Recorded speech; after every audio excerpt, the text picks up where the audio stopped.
Bienvenue sur Télé Djibouti dans cette nouvelle édition de la mi-journée au sommaire de l'actualité. Une cérémonie de pose de la première pierre d'un centre chirurgical destiné aux opérations du cœur, du complexe du cerveau et des nerfs. Et Daesh assiège les ports pétroliers en Libye. Voilà pour le sommaire, merci de nous accueillir chez vous. Mais avant de développer ces nouvelles, la République de Djibouti a annoncé aujourd'hui la rupture de ses relations diplomatiques avec la République islamique iranienne, et ce, en solidarité avec le Royaume d'Arabie Saoudite. Cette décision intervient en réponse aux déclarations ironiques et agressives du porte-parole du ministère du gouvernement iranien qui a proféré des propos humiliants vis-à-vis du soutien de Djibouti en faveur de l'Arabie Saoudite. Rappelant que l'ambassade saoudienne à Téhéran ainsi que son consulat à Machhad ont été la cible d'attaques qui sont une violation flagrante des conventions internationales. Par conséquent, le gouvernement de la République de Djibouti appelle les autorités iraniennes à se conformer à ces obligations et règles internationales qui stipulent le strict respect de la souveraineté des États et la non-ingérence dans les affaires intérieure. Je vous le disais en titre, une cérémonie de pose de la première pierre d'un centre chirurgical destiné aux opérations du cœur, du cerveau et des nerfs s'est déroulée ce matin au complexe hospitalier d'Al-Rahma à Belbela. Eh bien, cette cérémonie a été placée sous l'égide du ministre de la Santé, le Dr Kassim Sarosman. L'événement a réuni sur place les chargés d'affaires du Koweït, Nasser Al-Nourami, et du Qatar, Nasser Al-Mansouri. Le directeur régional, comité dite des secours en Afrique, Al-Roulachi, et le directeur de l'hôpital Al-Rahma, le Dr Mohamed Al-Shakawi, ont préparé la cérémonie, ainsi que plusieurs autres responsables civils et militaires. Ce centre sera le premier du genre à Djibouti. Il est financé par les bienfaiteurs de l'État du Koweït et du Qatar. Ce centre va améliorer la couverture sanitaire des patients dans notre pays et ceux des pays de la sous-région. Une présentation a été faite pour les participants. La cérémonie a été marquée par une série de discours, notamment celui du directeur de l'hôpital Al-Rahma, le docteur Al-Shakawi, qui a souhaité la bienvenue à la délégation koweïtienne et qatari ainsi qu'à l'ensemble des invités. Il a affirmé l'importance que revêt cette structure sanitaire. En profitant de cette occasion, il a remercié les bienfaiteurs de l'État de Koweït et du Qatar, en salué les efforts du ministère de la Santé visant à renforcer les capacités des hôpitaux et les centres de soins. Dans un discours prononcé à cette occasion, le ministre de la Santé, le Dr Kassim Sarosman, a souligné que l'événement qui nous réunit ici aujourd'hui constitue un pas décisif vers le développement au système de santé à Djibouti. C'est un grand honneur pour moi de participer à vos côtés à la pose de la première pierre du futur centre de chirurgie du cœur, du cerveau et des nerfs qui, faut-il le rappeler, nous tient particulièrement tous à cœur en raison des multiples besoins existants dans ce domaine, et ce serait une première. Mesdames et messieurs, c'est un projet particulièrement souhaité que nous avons voulu concrétiser avec l'équipe dirigeante du complexe Al-Rahma en guise de complémentarité de nos prestations et qui certes arrive à point nommé, et c'est avant tout un projet basé sur les grandes orientations de la politique de santé de notre président, son Excellence M. Ismaël Omar Guelleh, qui a toujours voulu mettre à la portée de tous nos citoyens ces chirurgies de pointe. Dans ce domaine, il serait désormais aisé d'envisager la prise en charge à Djibouti des patients souffrant de pathologies cardiaques et ceux nécessitant des interventions de neurochirurgie qui jusqu'à présent exigeaient les évacuations sanitaires dont les coûts sont hors de portée pour la moyenne de nos citoyens. Je voudrais saisir cette occasion pour accorder une attention toute particulière aux facteurs de risque des maladies cardiovasculaires et leurs conséquences. Les maladies cardiovasculaires sont la première cause de décès à travers le monde d'après l'Organisation mondiale de la santé, et elle demeure aussi la première cause de décès chez les diabétiques. Comme nous le savons, Les maladies cardiovasculaires font partie des maladies non transmissibles qui tuent aujourd'hui plus que le sida, la tuberculose et les accidents de la route réunis et entraînent de conséquences coûteuses pour le système de santé et les familles.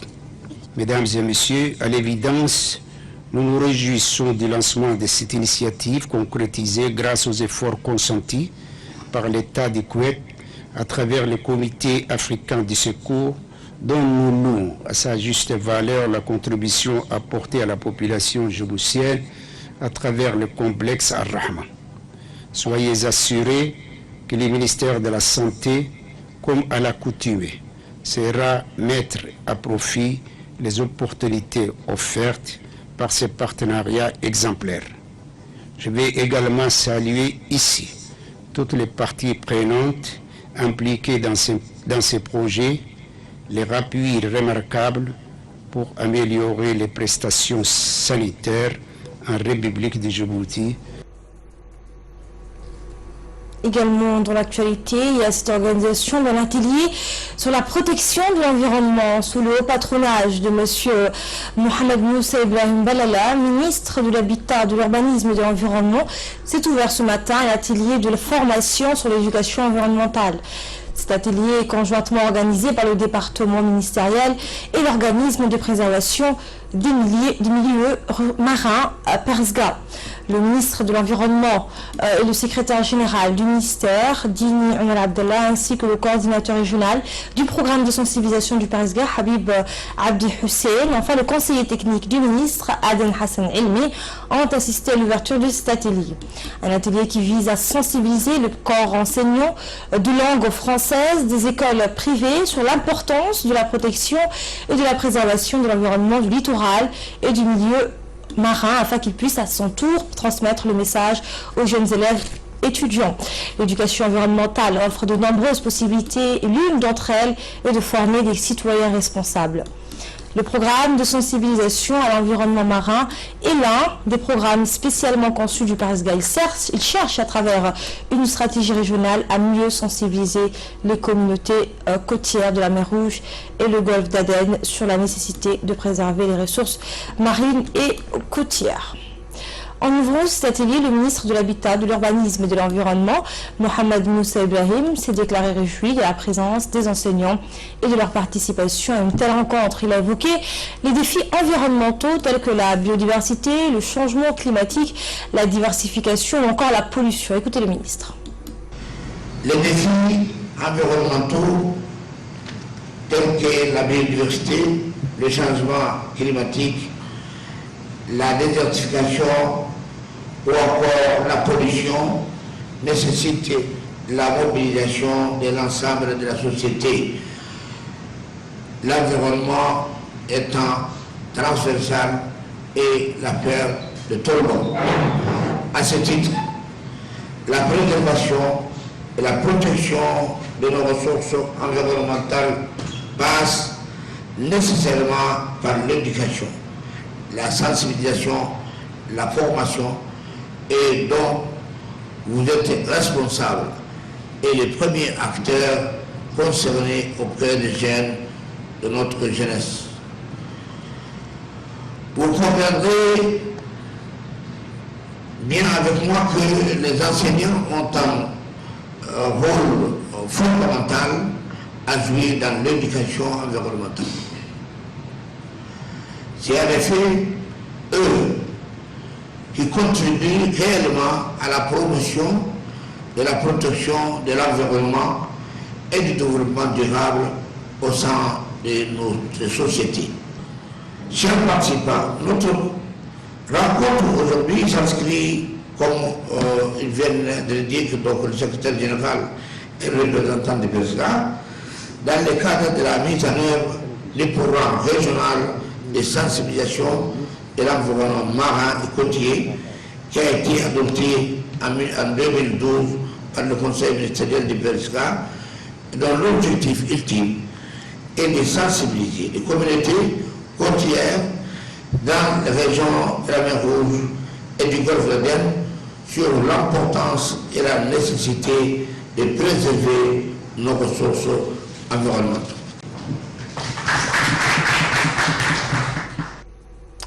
Le syndicat du personnel de la presse et de l'audiovisuel de Djibouti, en collaboration avec l'UNESCO, a clôturé ce matin un atelier de formation pour les journalistes en charge des dossiers d'investigation. Cet atelier, prévu sur 2 jours, a permis à des jeunes journalistes de savoir mener une véritable enquête, de protéger leurs sources et d'éviter tous les pièges dans lesquels ils peuvent tomber en accusant notamment sans preuve ou sans fondement. De nombreux jeunes sont de plus en plus attirés par ce noble métier. Était présent à l'ouverture de cet atelier la présidente du syndicat, Acha Ahmed Youssouf, le trésorier du syndicat, Abdellah Hadi, l'animateur de cet atelier, Franck Ayawassa, et de très nombreux journalistes issus des différents organes de presse. Ceux et celles représentant la RTD, les journaux La Nation, Al-Radun, Djibouti Post et d'autres journaux indépendants. Tous ont voulu profiter de cette formation qui a abordé les bases de l'enquête journalistique, les techniques de collecte des informations et enfin les spécificités de l'enquête pour la télévision ou encore pour la presse écrite. Le coordinateur du bureau de l'UNESCO à Djibouti, Youssef Elmi, s'est félicité de la tenue d'un tel atelier qui doit mieux former et outiller les jeunes journalistes. L'animateur de cet atelier, Franck Ayawassa, s'est réjoui de se retrouver à Djibouti. Il est d'ailleurs le point focal d'un réseau regroupant de nombreux médias africains. Les journalistes peuvent améliorer vos compétences, peuvent échanger vos idées avec d'autres collègues et peuvent parler des différents problèmes et des différents défis que vous avez en tant que journaliste. Donc c'est très important pour nous de vous aider, de renforcer les capacités des journalistes. C'est seulement quand vous avez des capacités de professionnalisme que vous pouvez jouer le rôle important que le média a dans votre pays. Il n'y a pas une trop grande différence entre le journalisme que nous pratiquons et le journalisme d'investigation. Mais vous allez voir que lorsque vous allez faire le journalisme d'investigation, ce sont vos organes d'information qui vont gagner beaucoup plus en crédibilité et tenir en quelque sorte la concurrence face aujourd'hui à l'Internet et surtout à la presse internationale qui nous envahit sur nos propres terrains. La présidente du syndicat du personnel de la presse et de l'audiovisuel de Djibouti, Acha Ahmed Youssouf, s'est pour sa part déclarée très ravie de la tenue d'un tel atelier et heureuse de procéder à son ouverture, à sa clôture. Elle a remercié le formateur d'avoir permis à des jeunes journalistes de suivre une telle formation. On l'écoute. Des jours riches en échanges, en débats et en partage d'expériences. Il ne serait pas futile de dire que le journalisme d'investigation est le futur du journalisme dans notre pays. J'en suis convaincu, nous souhaiterons que ce genre d'expérience se répète à l'avenir. Enfin, au nom de mes camarades, je tiens à remercier M. Franck Assa pour son expérience, sa patience et son sens du partage. Je remercie également M. Idriss Youssouf, coordinateur du bureau de l'UNESCO à Djibouti, pour son soutien tout au long du processus afin de rendre concret la tenue de ce séminaire. Mes remerciements également au bureau régional de l'UNESCO, représenté ici par M. Jacques Dutoit, qui appuie ce genre d'initiative afin que les journalistes soient outillés et faire correctement leur travail. Et des réactions à l'issue de cette réunion. Écoutons à présent les réactions de quelques participants. Durant 2 jours, nous avons pu participer à un atelier de formation organisé par le SPAD, un atelier qui consistait à apprendre sur l'investigation, qui est un métier de journalisme, qui est un métier de recherche et d'investigation. Mais cet atelier a duré pendant 2 jours. Nous remercions le syndicat du journalisme et de l'audiovisuel de Djibouti. Précisément, moi, Samatar Saïd, qui est un nouveau journaliste, j'ai pu assister à cet atelier qui est pour moi un avantage, car le métier du journaliste est un métier très ambigu que nous devons apprendre chaque jour de plus en plus de choses. Et ce communiqué du ministère de l'Éducation nationale et de la formation professionnelle qui informe les candidats au poste d'élèves instituteurs session 2016 que les formulaires d'inscription sont disponibles à la direction des examens et des concours. Le passage du concours est prévu le samedi 9 janvier dans les différents centres mentionnés sur les convocations des candidats. Également, dans l'actualité, le ministère de la Promotion de la Femme et du Planning familial, chargé des relations avec le Parlement, en partenariat avec le FNUAP, a organisé ce mercredi un atelier de restitution sur une enquête dans les zones où l'on n'a pas abandonné la pratique des MGF. L'atelier s'est déroulé au Sheraton Hotel, un état des lieux sur l'ampleur de cette résistance et ce refus à abandonner les MGF. La directrice de l'enfance, Mme Fozia Al-Esman, et la chargée du programme du FNUAP, Amina Abdelkhazer, ont à tour pris la parole pour insister sur ce combat touchant la vie des jeunes filles. Qui est l'État de la République d'Égypte et les expériences, les statuts matrimoniaux, le niveau d'éducation, les éventuels dans du MGF. Donc c'est déterminé aussi. La défense, quant à elle, sera consacrée à la résistance. On s'est focalisé sur les jeunes garçons, sur les jeunes filles. C'est une étude qui a commencé ici dans notre pays au mois de août, septembre jusqu'au jour d'aujourd'hui. Donc nous avons choisi des sites pour évaluer le travail du MGF depuis ces 30 dernières années. Parce que les premières actions pour lutter contre le MGF ont démarré dans notre pays en 1986, donc c'est bientôt 30 ans. Donc il faut avoir un regard derrière soi pour dire quel est le chemin parcouru, comment nous allons faire, où en sommes-nous aujourd'hui, c'est ça pour répondre à cette question, où en sommes-nous. Donc ce matin nous avons fait une restitution préliminaire de l'enquête, de l'étude. Et l'étude, la restitution finale va démontrer aussi quelles sont les poches de résistance, quels sont les problèmes et quelles sont les solutions que le ministère de la Promotion de la Femme va mettre en œuvre aussi pour rectifier les anomalies constatées. Actualité à présent hors de nos frontières, nouveau drame en mer Égée où ont été découverts hier sur les plages turques les corps sans vie de 21 personnes, très probablement des Syriens. La mer a rejeté les corps de nombreuses femmes et d'enfants. D'autres cadavres sont restés au fond des eaux. Hamza Mohamed nous en dit plus. Au moins 21 migrants sont morts noyés alors qu'ils avaient embarqué de Turquie et tenté de rejoindre l'île grecque de Lesbos à bord du bateau gonflable. Parmi eux, plusieurs femmes, dont une enceinte et plusieurs enfants très jeunes. Les corps ont été rejetés par la mer, très mauvaise hier, et les gardes-côtes turcs n'ont pas pu sauver que 8 naufragés. La plupart d'entre eux, comme cet homme, étaient en hypothermie et ont dû être hospitalisés. La traversée de la mer Égée malgré l'hiver est l'option encore choisie par environ 150 migrants par jour, selon les autorités turques. Les naufrages d'hier sont les plus graves depuis novembre et en 2015, seulement 1600 migrants sont morts en mer Égée. L'Union européenne et la Turquie ont signé fin novembre un accord prévoyant une large enveloppe financière d'aide en échange de son engagement à mieux contenir le flux de migrants au départ de ses côtes. Et en Libye, des combats intenses se déroulent autour d'Al-Sidra et Ras Lanouf, les deux plus importants ports pétroliers du pays, où des combattants djihadistes tentent de prendre leur contrôle. On voit le plan de la situation avec la Assoui. Des combats intenses se déroulent autour de deux importants sites pétroliers, Al-Sidra et Ras Lanouf, au nord de la Libye. L'or noir, on le sait, est la principale source de financement des combattants djihadistes de l'État islamique, d'où leur acharnement à tenter de prendre le contrôle des raffineries. Face à eux, les gardes des infrastructures ont bien du mal à résister aux assauts répétés des djihadistes. L'armée libyenne est démobilisée à cause de l'anarchie institutionnelle du pays. Deux gouvernements se disputent le pouvoir. À Al-Sidra et Ras Lanouf, les deux plus importants ports pétroliers de Libye sont fermés depuis décembre 2014.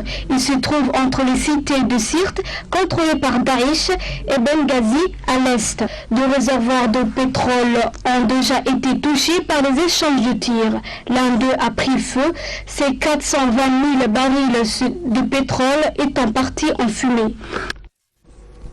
Et direction les États-Unis, où le lobby des armes riposte au décret pris par le président américain Barack Obama visant à interdire la vente d'armes à feu aux personnes jugées dangereuses ou connaissant des problèmes physiques.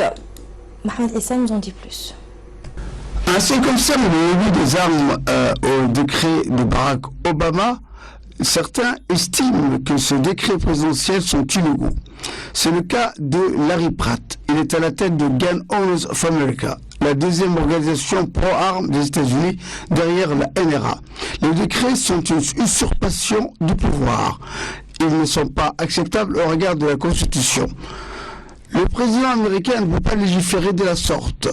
Il ne clarifie pas une imprécision de la loi, il ajoute des détails à une loi qui contient déjà des détails. Pour Larry Pratt, donc, les mesures annoncées par Barack Obama devraient profiter aux républicains à la prochaine présidentielle. Le président, je cite, et par extension, les démocrates sont en train de faire une énorme erreur, mais je ne voudrais pas essayer de trop les retenir. À chaque fois que les démocrates s'impliquent sur le contrôle des armes, cela leur coûte un bras et une jambe. Et s'ils veulent se présenter à l'élection de 2016 comme le champion du contrôle des armes, eh bien, qu'ils s'amusent. La question du contrôle des armes n'a pas fini d'alimenter les débats aux États-Unis. Les principaux leaders républicains sont tous allés de leurs petites phrases pour critiquer l'initiative du président Obama. Jeb Bush, notamment, a évoqué des mesures inutiles. Voilà, c'était le journal de la rédaction. Merci de votre aimable attention. Restez avec nous juste après la pause. On se retrouve pour le focus. C'était l'appel à la prière. Bienvenue si vous nous rejoignez sur Télé Djibouti. Place maintenant au focus. Choukri Moussa Marijan. Bonjour Choukri. Bonjour Asma. On commence focus par la santé, la solitude, aussi néfaste pour la santé que le diabète. Bien sûr Asma, alors il ne fait pas bon de vivre isolé. Depuis une vingtaine d'années, les études mettent en évidence les forces corrélationnelles entre les relations sociales et la santé et la longévité, alors que l'isolement a déjà été associé à une plus grande vulnérabilité du système immunitaire. Une nouvelle étude américaine confirme le poison que constitue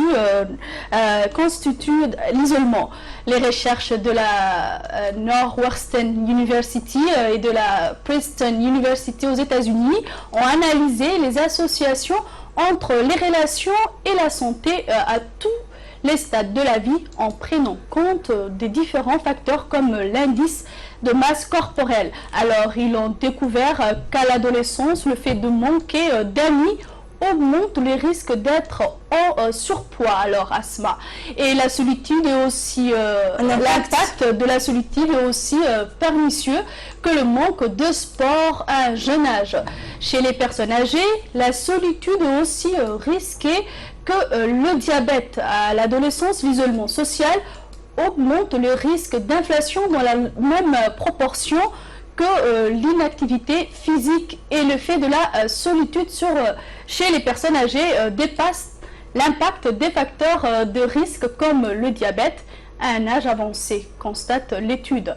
En revanche, il ressort que les personnes les plus entourées de leurs proches ont moins de risques de tomber malades et allongent ainsi leur espérance de vie en bonne santé. Oser plus pour rompre la solitude. Alors, pour briser sa solitude, il importe de s'extraire de sa zone de confort en faisant preuve de plus grande ouverture aux autres. En osant plus, on multiplie les opportunités de rencontres. Par exemple, cela peut passer par faire du bénévolat, par accepter des invitations, par se rendre à des manifestations organisées par sa vie. Aussi, on sourit à ses voisins, aux gens qu'on croise, et on fait preuve d'optimisme.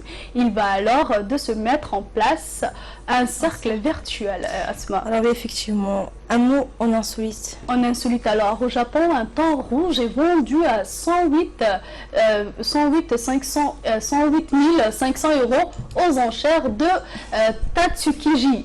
Le patron d'une chaîne de restaurants de sushi a emporté mardi, hier alors Asma, pour 108 500 € le premier thon rouge de l'année aux femmes, entouré d'un désordre de petites poissons. Au lieu touristique. Mais les premières de l'année sont prestigieuses et les acheteurs prêts à débourser bien plus qu'il ne faudrait. Le prix de 14 millions de yens du thon géant, qui était à 200 kg d'une espèce surpêchée, était cette année 3 fois plus supérieur à celui de l'an dernier, mais bien en deçà du record de 2013, Asma. 155,4 millions de yens, qui est équivalent à 1,2 million d'euros au cours actuel. Cette petite fortune avait été dépensée pour un poisson un peu plus gros par le même Kiyoshi Asma Kimura, propriétaire de la chaîne Sushi Zame, mais après une âpre lutte avec un restaurant de Hong Kong. Le cours s'était effondré en 2014, 7,36 millions pour une bête de 230 kg et était même tombé l'an passé à 4,51 millions de yens. Le thon vendu hier matin a été pêché au large de la ville d'Oma, dans la préfecture d'Aomori, dans le nord-est du Japon. Voilà, Asma, c'est tout pour ce focus de l'après-midi. Merci, Choukri Moussa, je vais arriver. Merci à vous de nous avoir suivis. Très bonne suite de programme sur Télé Djibouti.